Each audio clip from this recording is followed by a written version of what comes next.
실바 토르문디라는 작품, 레오나르도 다빈치의 유화입니다. 실바 토르문디란 뜻은 구세주란 뜻입니다. 이 한 장의 그림이 2017년도에 얼마의 경매에 팔렸느냐 하면 무려 5천억이에요. 5천억. 지금은 얼마인지 상상도 못해요. 그림 한 장이 5천억에 팔렸어요. 2017년도에. 국보급 그림이죠. 근데 이 그림이 그 전에 얼마에 팔렸는지 아세요? 그 전에 5천억에 팔리기 전에 얼마에 팔렸을까요? 놀라지 마십시오. 단돈 7만 원에 1958년도에 로버트 사이먼이란 이 사람에게 소더비 경매, 잘 알죠? 소더비 경매에서 고작 7만 원에 팔렸어요. 5천억짜리가. 상상이 가세요? 중개 수수료 빼면 6만 원도 안 되겠죠. 5천억짜리가. 누가 팔았어요? 영국의 프레들릭 쿡 경이라는 귀족의 후손들이 고작 7만 원에 팔아버렸어요. 왜? 프레들릭 쿡이란 조상이 그 귀한, 그 비싼 선물을 유산으로 남겨줬는데도 7만 원에 팔아버렸을까요? 그 가치를 몰라서,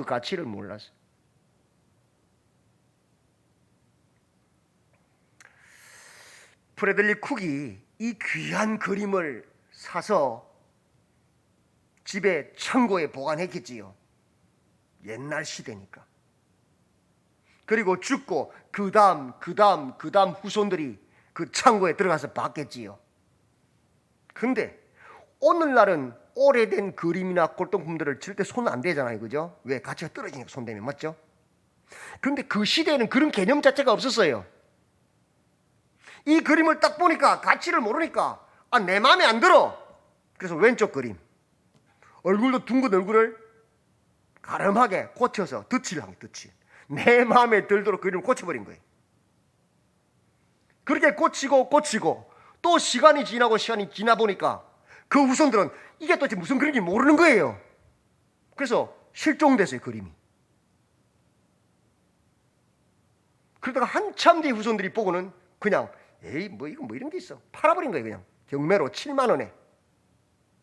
그런데 로버트 사이먼이란 이 사람이 낙찰받고 나서 집에 그려놓고 자세히 보니까 이 오래된 그림이니까 뭔가 이상하더래요. 더 자세히 보니까 이 그림은 덧칠된 그림이구나 발견한 거예요. 그래서 그 그림을 다시 복원하는 곳에다 맡겼대요. 덧칠된 페인트, 이 잉크를 다 벗겨내고 뒤에 있는 원판을 살려내는 기술이 있거든요. 그래서 복원을 했더니 이 그림이 어떤 그림이에요? 5천억짜리 그림인 거예요. 이게 알고 보니까 숨겨졌던, 찾지 못했던 레오나르도 다빈치의 유작, 그가 그림 유화는 이 세상에 20장이 안 돼요. 그 중에 하나인 거예요.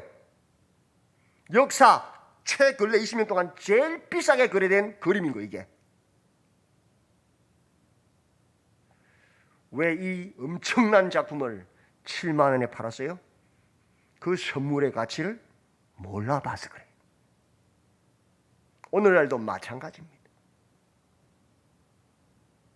하나님께서 우리에게 주신 가장 큰 선물, 첫째 예수 그리스도, 둘째 보혜사 성령님. 그런데 그 가치를 바로 알지 못해서 마치 액세서리처럼 사용하는 사람들이 있어요. 많아요. 왜? 그 가치, 그 복음을 제대로 깨닫지 못해서 내 생각대로, 내 가치관대로 내가 복음을 만들어서 그래요.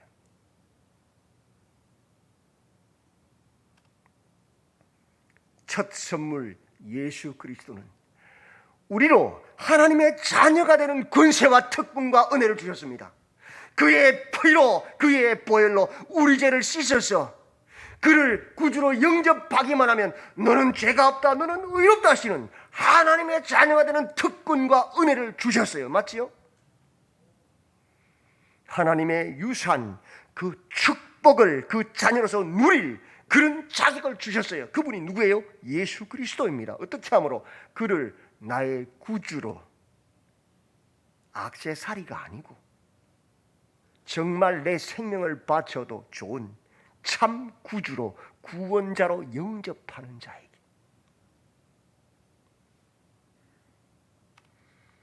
그가 십자가에 죽으시고 부활하셔서 성천하시면서 또 다른 선물, 또 다른 보혜사를 보내주셨어요. 그분이 누구예요? 성령님이. 두 번째 선물. 보혜사란 말은 변호사란 말입니다. 2000년 전에 변호사는 어떤 사람입니까?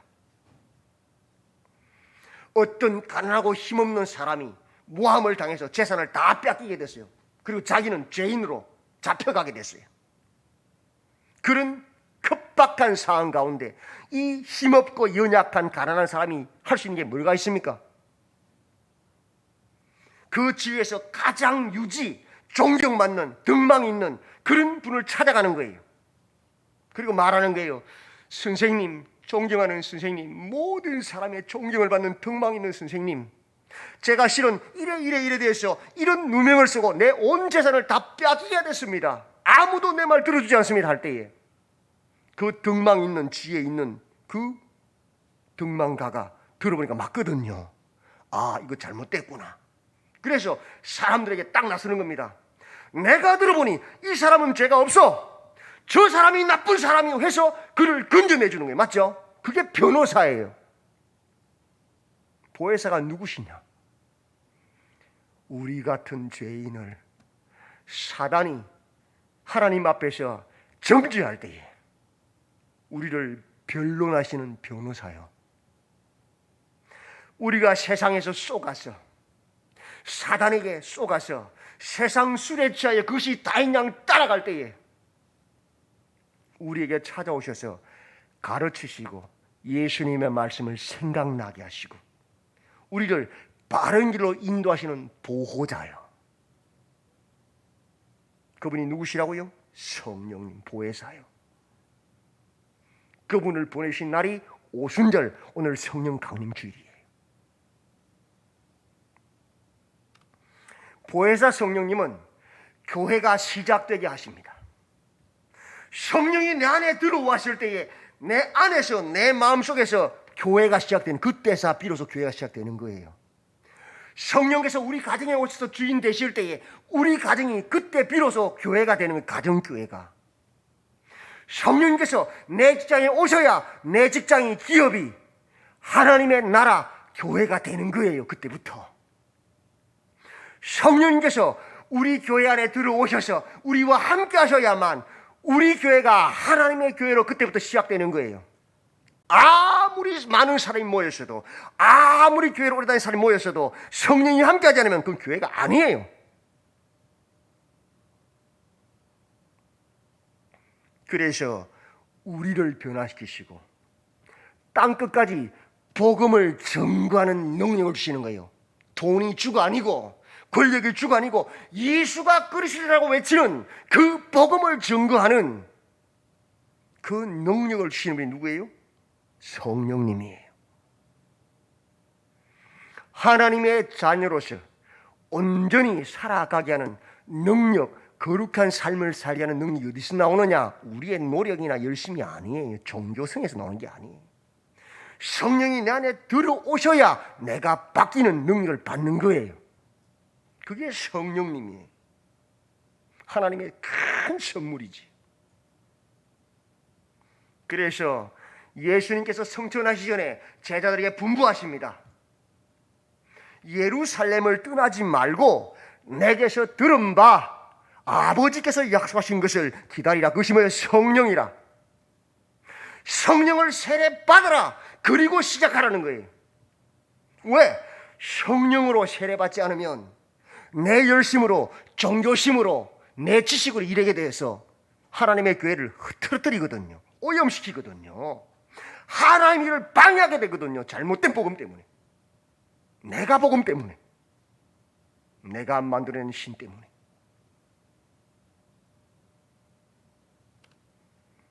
오직 성령이 너희에게 임하시면 너희가 권능을 받는다. 그 권능은 어떤 권능이냐? 돈 잘 버는 권능이 아니에요. 높아지는 권능이 아니에요. 그 권능은 오직 세상의 소욕을 거스르는, 내 정욕을 거스르는, 죄를 거스르 이기는 능력, 하나님의 말씀에 순종하는 능력이 권능이에요.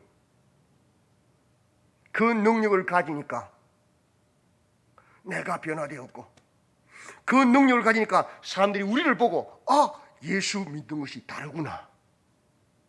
그래서 내가 거하는 예루살렘, 우리 동네부터 사마리아와 땅끝까지 이르러 그 능력이 나타나서 많은 사람을 예수께로 인도하는 예수님의 증인이 되는 거예요. 그게 성령이란 거예요. 그래서 그 성령을 받기 전에는 떠나지 말라는 거예요. 딴짓 하는 거니까 다.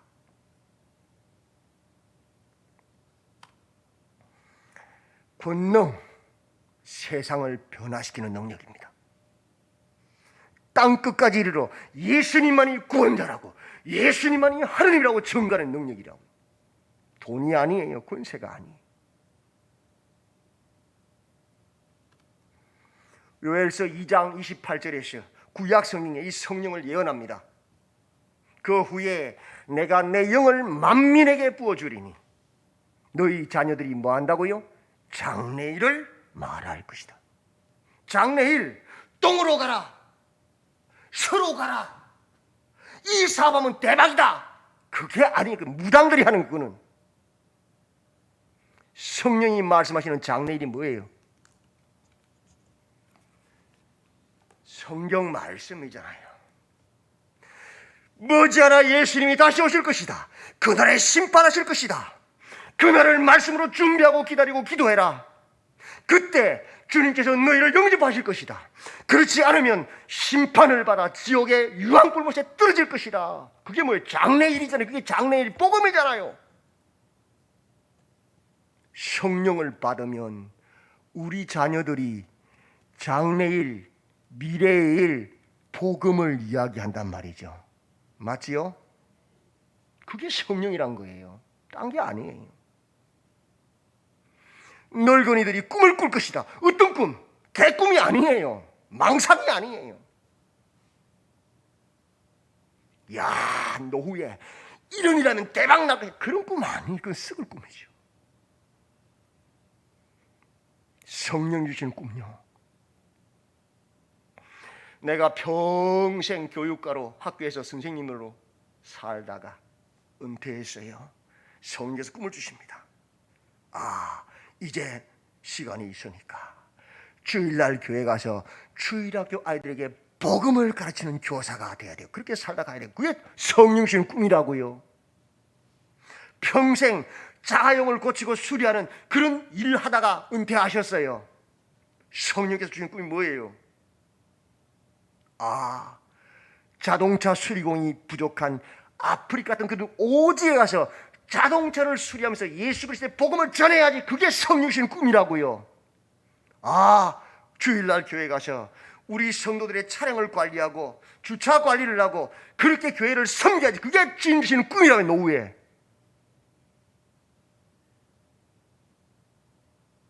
그게 성령 주신 꿈이라고요. 복음이라고요. 젊은이는 이상을 본다. 망상이 아니에요. 복권 당첨 그런 망상이 아니에요. 성령이 주시는 꿈이 뭐예요? 이상이 뭐예요? 다니엘처럼, 사무엘처럼, 요셉처럼 하나님 주시는 구원에 관한 꿈요. 그 이상요. 그래서 많은 사람을 옳은 길로 인도하는 그 이상요. 그게 성령 주시는 꿈이라고, 이상이라고요. 남종이든지 여종이든지 존귀하든지 빛이든지 상관없이 주신다고요. 왜? 성령을 받으면. 다른 꿈이 아닙니다. 복음입니다. 그게 바로. 그래서 사도행전 2장에 성령이 딱 오신 줄 알기만 어떤 일이 벌어졌어요. 우리가 다 우리 각 은으로 하나님의 큰 일 복음 말함을 듣는도다. 성령이 임하니까 뭐예요? 복음 전하잖아요. 그게 미래일 장래일 아닙니까? 그게 꿈이고 이상 아닙니까? 하나님의 심판이 있습니다. 죄를 회개하고 예수를 영접하세요. 그 말씀을 따라 살아내세요. 주님이 오셔서 심판하십니다. 그게 복음 아니에요? 그게 하나님의 큰일이잖아요. 다른 게요?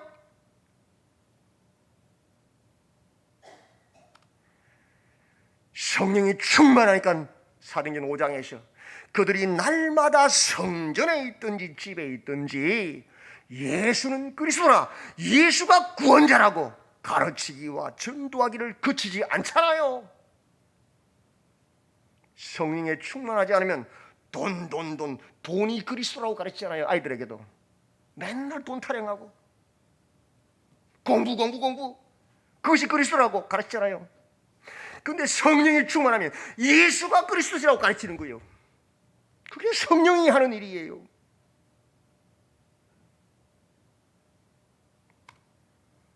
우리는 성령 충만에 대한 엄청난 오해 속에 사단에게 쏟고 있습니다. 성령 충만을 받아라. 그래야 사업도 잘 되고 가정도 잘 되고 다 잘 된다. 만몬신 섬기고 있잖아요.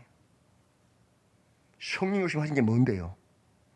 복음을 가르치시고 복음을 증거하시고 복음대로 살게 하시고 복음을 따라 살아내서 예수를 증거하게 하는 것이 성령인데 엉터리로 배우고 있잖아요. 엉터리로 생각하고 있잖아요. 내가 복음으로.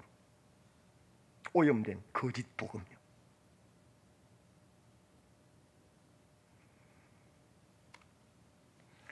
오장에서 성령이 충만한 어떤 일이 또 벌어졌습니까?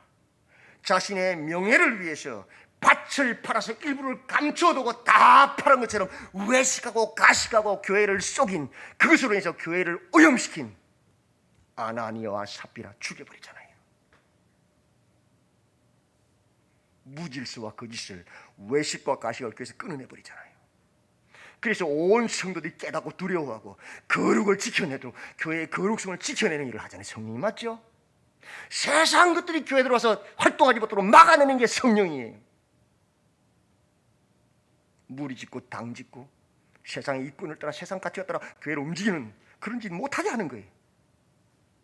그게 성령이 하는 일이에요. 7장부터 10장에 성령이 충만하니까 스데반이 어떤 일을 해요? 사람들이 몰려와서 돌을 들고 나를 쳐 죽이려고 할 때 얼마나 두려울까요? 그죠? 근데 그 두려움을 무너뜨리잖아요. 거슬러버리잖아요.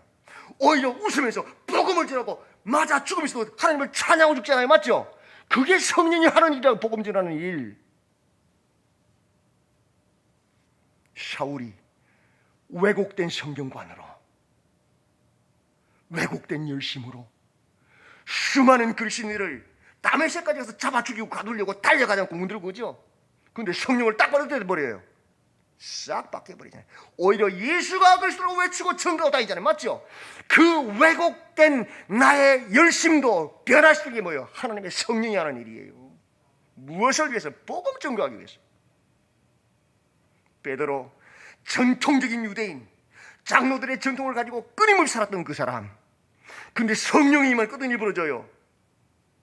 바로 그 전통 관습도 바꿔버리잖아요. 변화시켜버리잖아요. 바로 이방인들과 함께 식사하면서 성령 세례 줘버리잖아요. 맞죠? 그게 성령이 하는 일, 복음과 관련된 거예요. 항상. 권능이 어떤 권능입니까?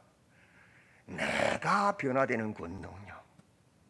내 생각, 내 가치관, 내 나쁜 습관들이 변화되는 변화요.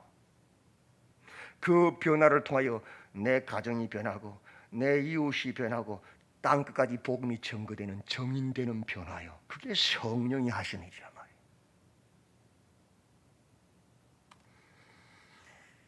이재철 목사님 아시지요? 양화진에 가면은 100주년 기념교회 있잖아요, 그죠? 그 100주년 기념교회 목사님으로 계시다가 은퇴하셨잖아요. 이재철 목사님이 책에서 자신의 회심 사건을 이렇게 기록하고 있습니다. 제가 읽어드리겠습니다. 1984년 어느 날, 여느 날과 마찬가지로 제가 밤늦게까지 술을 마시다가 귀가한 것은 새벽 2시경이었습니다. 어머님이 권사님이세요. 믿음의 가정에서 자랐어요. 근데 결혼하고 나서 타락해서 새벽 2시까지 술을 마신 거예요. 그 당시 저에게는 나쁜 습관이 있었는데 아무리 술을 많이 마셔도 집에 와서는 반드시 밥을 먹는 버릇이 있었습니다. 그래서 새벽 2시 와서 잠자는 아내를 깨워서 밥 차리다가 밥 먹고 잔다는 거예요, 항상. 근데 그날은 이상하게도 아내를 깨우고 싶지 않았습니다. 그래서 방에 문을 열고 들어갔더니 아내가 엎드러져서 자고 있었습니다.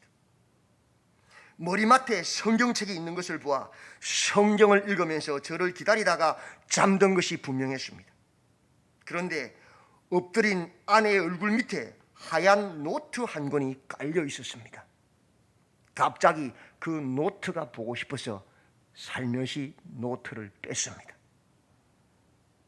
그 노트에는 이렇게 기록되어 있었습니다. 나는 오늘도 버스를 타고 수유리 너머로 갔다. 우리 동네 왔던가 봐요. 마음 달래려고. 그때는 여기 다 벌판이었죠, 그죠? 시골길을 하염없이 걸으면서 오늘도 어김없이 죽음을 생각했다.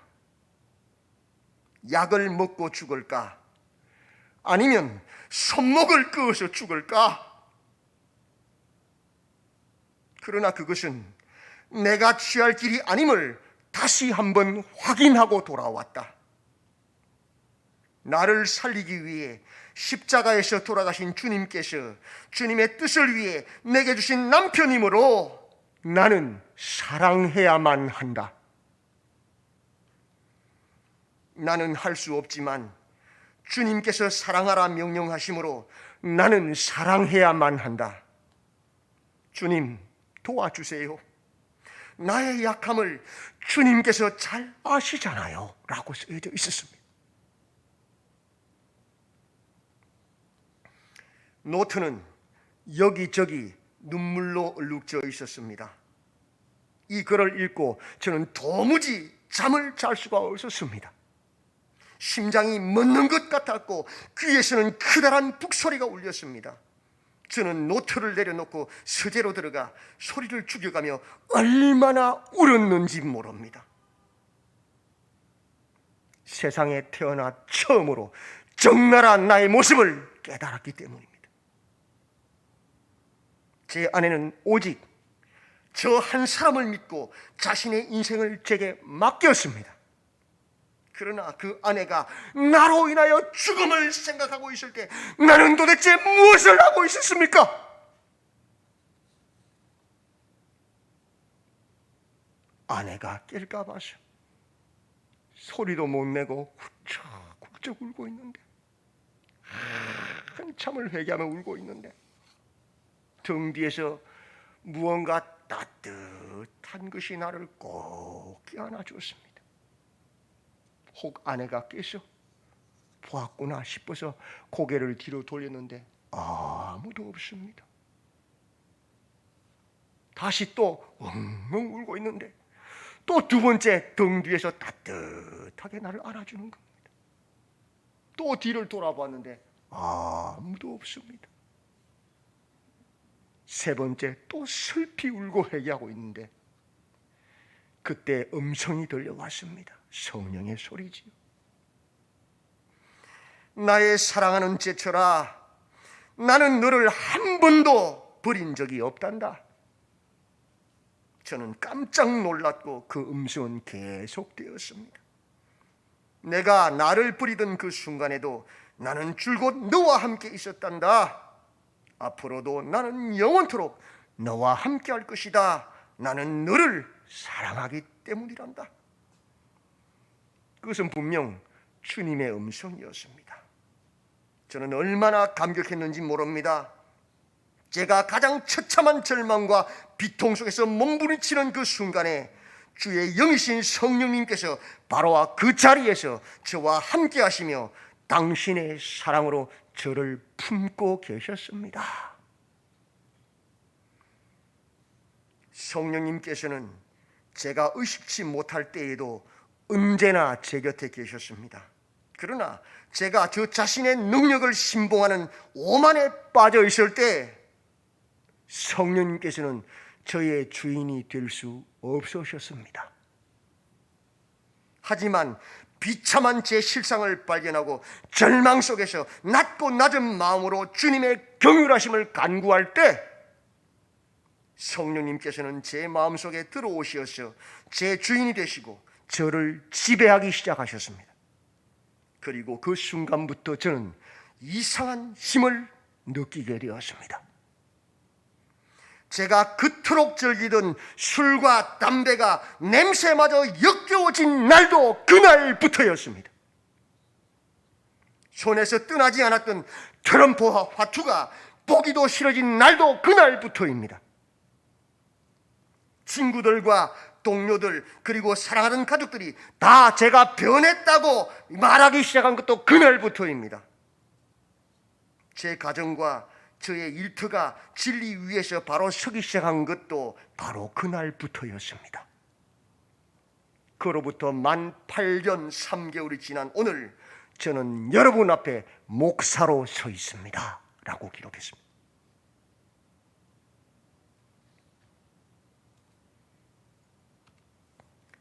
성령의 권능은요 다른 것이 아닙니다. 나를 변화시키는 겁니다. 그리고 내가 변화됨으로 말미암아 그 거룩한 삶을 통하여 내 가정과 내 이웃을 변화시키는 것이 성령의 능력입니다. 다른 게 아니에요. 그래서 사도 바울이 빌립보서 3장 7절에서 9절에서 이렇게 말씀합니다. 그가 얼마나 많은 것을 가졌습니까? 얼마나 많은 것을 소유했습니까? 지식과 혈통과 모든 것을 소유한 사람 아닙니까? 그가 말합니다.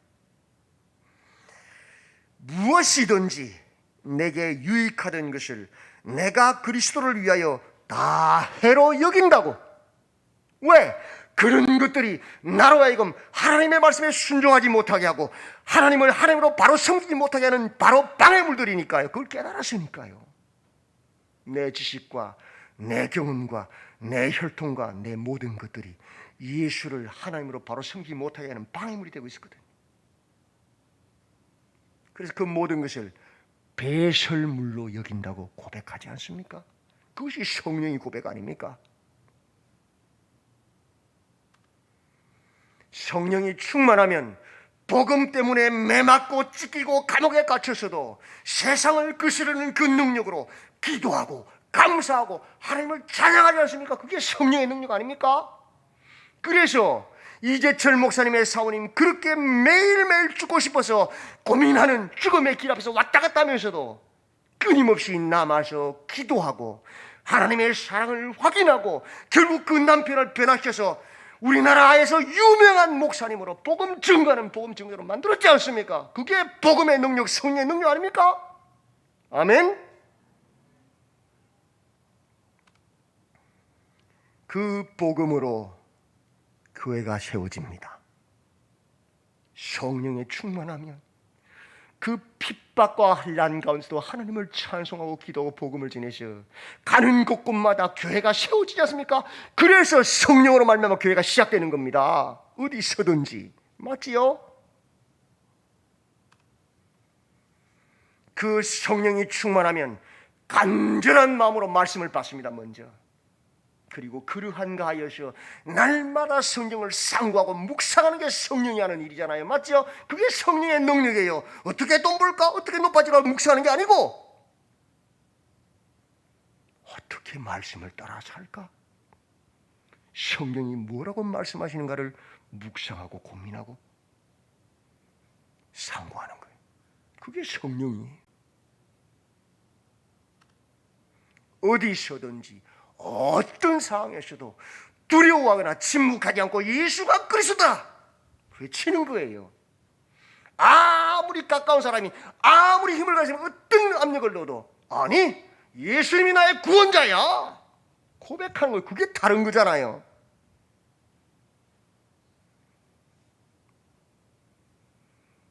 그것이 성령의 능력, 성령의 권능입니다. 그래서 그 권능을 입어야 우리가 세상을 이길 수 있는 거예요. 복음을 지켜낼 수 있는 거예요. 그렇죠? 예수님께서 말씀하셨습니다. 예루살렘을 떠나지 말고 내게서 들은 바 아버지께서 약속하신 그 성령을 받아라. 그 성령을 받아야만 너희가 세상을 거스르는 능력을 받고 죄를 이겨내는 능력을 받고 예수 그리스도의 증인이 될 수 있다. 사람을 변화시키는 능력이 어디에서 나옵니까? 교육입니까? 습관을 고치는 것입니까? 종교심입니까? 아닙니다. 그건 절대 사람 변화시키지 못합니다. 용수철처럼 욕구를 누르면 누를수록 더 높이 펑 튀어오르는 것이 인간의 죄성이라고 해서 알아야 됩니다. 사람을 변화시키는 능력은 오직 성령에서 나오는 겁니다. 그 성령이 임하시면 교회가 시작됩니다. 내 안에서부터. 그 성령이 임하시면 땅까지 예수가 그리스도라고 고백하는 복음을 증거하는 능력을 가지게 됩니다. 타협하지 않습니다. 그 성령이 임하시면 하나님의 자녀로서 온전히 거룩한 삶을 살아가는 능력을 받게 되는 것입니다. 무엇을 간구하고 계십니까? 무엇을 찾고 계십니까? 돈을 많이 벌기를 찾고 계십니까? 구하고 계십니까?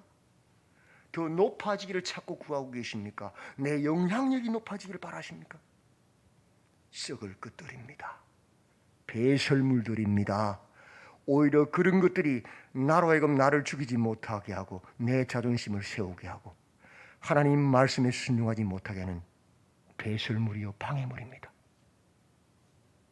오직 성령을 간구하시고 오직 성령의 충만함을 구하셔서 내가 변화되고 변화된 그 나로 말미암아 내 가정이 내 직장이 기업이 세상이 변화되는 땅 끝까지 복음을 증거하시는 하나님의 백성들로 굳게 서시기를 주님의 이름으로 축원드립니다.